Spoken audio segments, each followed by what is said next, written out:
حسن بن مسلم نے تاؤ سے خبر دی، انہوں نے حضرت ابن عباس رضی اللہ تعالیٰ عنہما سے روایت کی، انہوں نے کہا میں عید الفطر کی نماز میں رسول اللہ صلی اللہ علیہ وسلم، ابو بکر، عمر اور عثمان رضی اللہ تعالیٰ عنہم کے ساتھ حاضر ہوا۔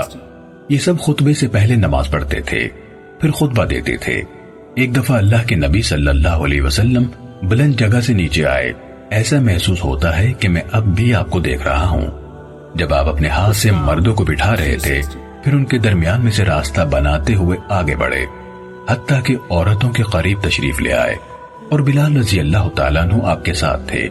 آپ نے قرآن کا یہ حصہ تلاوت فرمایا، اے نبی صلی اللہ علیہ وسلم، جب آپ کے پاس مومن عورتیں اس بات پر بیعت کرنے کے لیے آئیں کہ وہ اللہ تعالیٰ کے ساتھ کسی چیز کو شریک نہیں بنائیں گی، آپ نے یہ آیت تلاوت فرمائی، حتیٰ کہ اس سے فارغ ہوئے، پھر فرمایا تم اس پر قائم ہو۔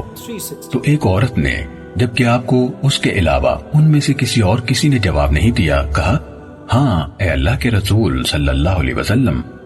اس وقت پتہ نہیں چل رہا تھا کہ وہ کون ہے۔ آپ نے فرمایا تم صدقہ کرو۔